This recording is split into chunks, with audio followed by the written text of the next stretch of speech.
Was it always your dream to have a bar in your garage? No, just my wife and I, we enjoy entertaining, having family, friends, neighbors come over, place to hang out and socialize. Did you design this bar one time or did it slowly piece together? When we first moved in, I had a round cocktail table, maybe the size of a 14-inch pizza. Yeah, but there was no place to put your drinks, you know. We get some of the neighbors over. It's like, all right, this is not cutting it. So I went on the internet and looked at different bars and styles and plans and things, and I said, I gotta build me a bar. So I taped off with masking tape on the floor, just visualized ground up, and went down to the home improvement store, picked up all the supplies and came in. It took about a month of weekends to put it together, and it's been great ever since. You own a car? I don't own a car. My wife does, but I just strictly ride. I like two wheels better. And she was okay with you kind of coupling the garage? No, in fact, she's all for it. Even though it says man cave on the sign behind me, she says it's ladies' night every night. How many motorcycles do you own? I own two. I have V-Star 1100 Custom, and then I also have a Victory Cross Country. And how many does your wife own? My wife has two bikes. She has a VTX 1800, and I just recently got her the Crossroads, Victory Crossroads. One side of the garage looks very different from the other side of the garage. Is that on purpose? Yeah, my whole objective was to make one side for entertaining, hosting parties and things like that, and the other side is to wrench on bikes. Sometimes even my friends come over with their bikes, need a hand wrenching on them. I tell them just roll it right in, and then we work on it. What's nice is that I have an iPad that I can push up to the TV screen here, and we bring up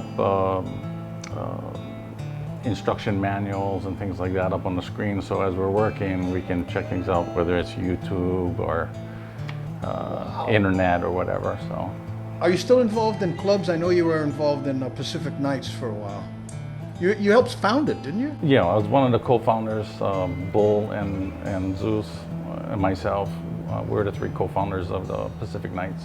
I left the nights, personal reasons, work and personal. So I just couldn't devote that much time to the club, and as you probably know, there's a lot of commitment in a club, especially when you're an officer of a club. So, but I'm still love the guys and try to get out as much as I can, you know, between work and stuff. Have any of your neighbors given you heat about having a bar in your garage? No, actually, my neighbors are really great. I'm very fortunate to have really great neighbors.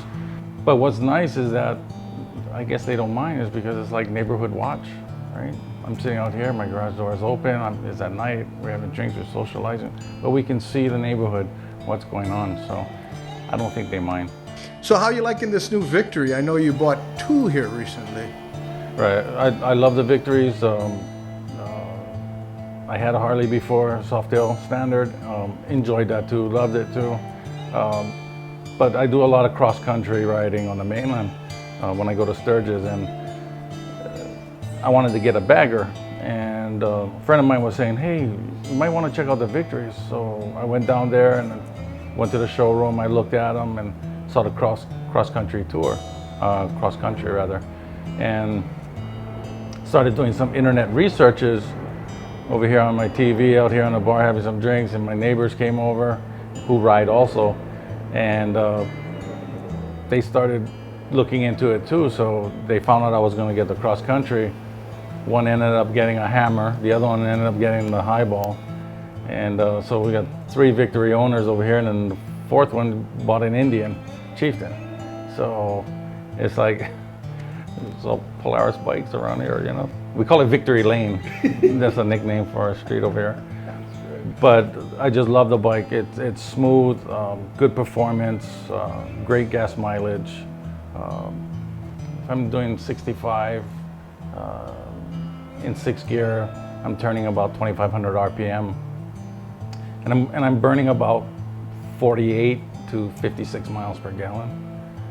So that's fantastic. And that's really going to help you on your way to Sturgis. I can't wait to take it to Sturgis and really test it out on the long haul.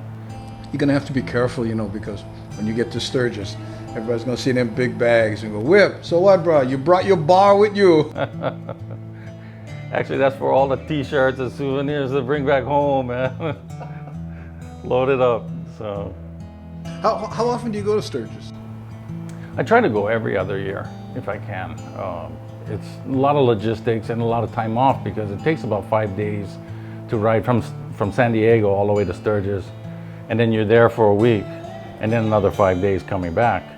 And I try to take different routes each time I go. I have a map on the wall over there that shows all the different routes that I've taken over the years, the distances and the times, and I identified the towns that I spent the night in.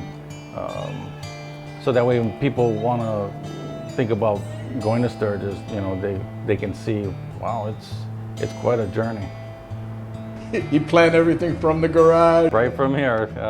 In fact, a couple of my friends that went with me the last go around, we sat here and brought up stuff on the internet on the screen and just was planning the whole route, which way we were going to go.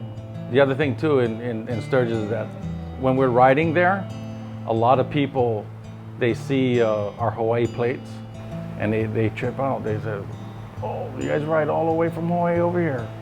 Oh, they finished the bridge. Yeah, they finished the bridge.